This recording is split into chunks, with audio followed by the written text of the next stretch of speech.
Welcome back to another exciting episode. Today, we're at the birthplace of President Polk. Don't know who that is? Well, stay tuned and find out more.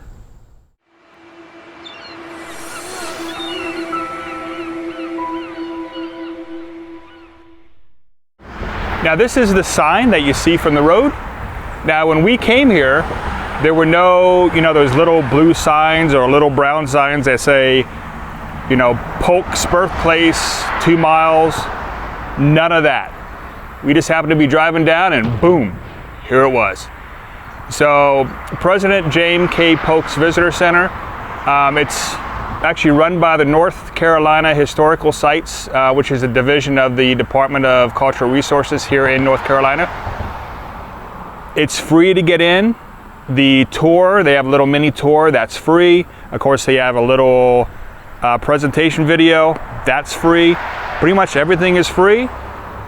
Just, if you want to give a donation, fantastic. You want to buy something in their little gift shop, that's even better.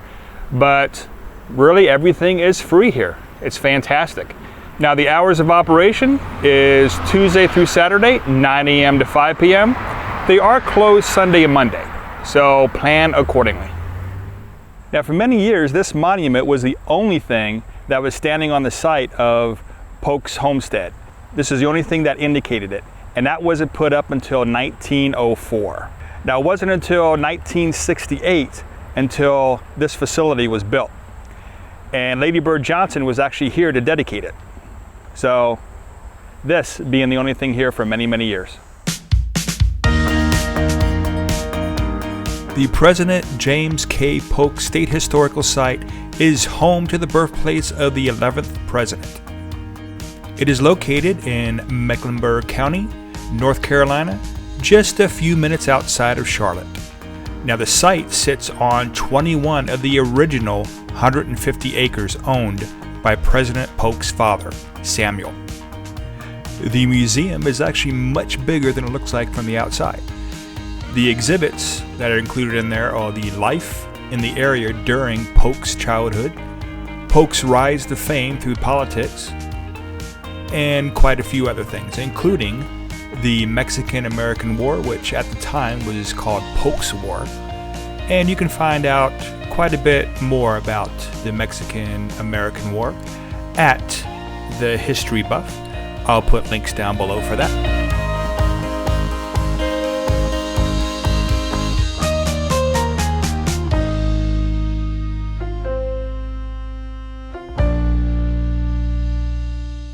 By the way, there are many special events that are hosted throughout the year on this site. So visit the website, again linked down below, to see what's coming up next.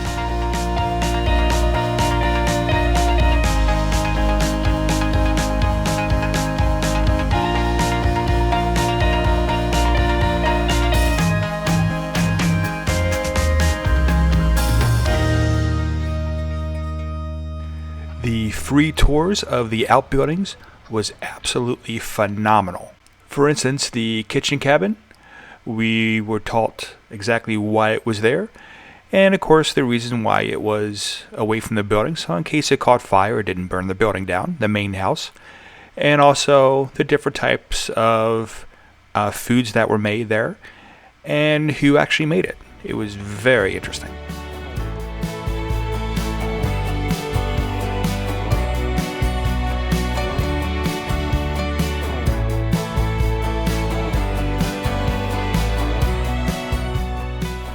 In the main house, we learned a lot about the Polk family itself, including where they slept,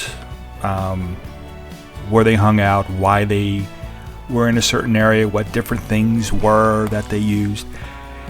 It was a really, really interesting tour. Definitely something you want to sign up for when you get there.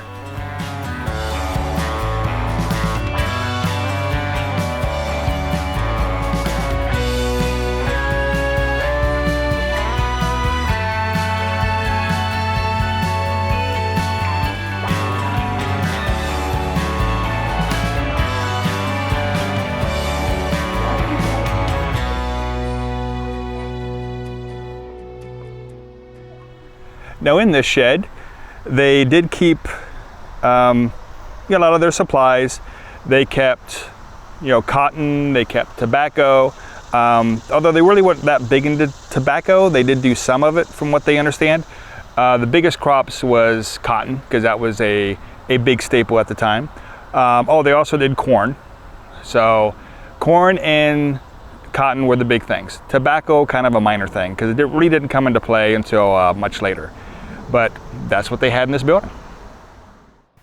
They also had a replica of the garden area that they probably used for their municipal purposes, different herbs, spices, some things they could eat around the house, those kind of things. They also had a wonderful walking trail, as you see here.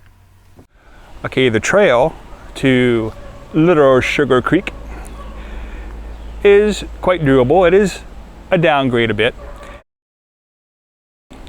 However, Sugar Creek was actually named by the Shagari Indian, which kind of looks like sugar-y, but it's Shagari Indians. And the creek is actually unfit to drink. So what they did is they used it as a toiletry, so to speak. But they did use it to water plants and things like that too. So it wasn't completely useless to the settlers here, including the Polk family, but it wasn't exactly a great water source either. So let's take a look. Now, walking this trail, I can tell you, it is not handicapped accessible, not even the slightest. However, it's not a hard one either. So if you can do like a level 1, level 2 trail, you can handle this one. And just in case you were wondering if you'd get lost going through this trail, the answer is no. Because at the end of the trail, just a few steps out, you take a look to your left and you will see the homestead itself right behind you. So no, you can't get lost. So enjoy it, have fun if you're physically able to do so. It is like a nice little walk. I hope you enjoyed this tour of the birthplace of President Polk, and I hope you found out a lot of things you didn't know about him before. And as always, have a great day.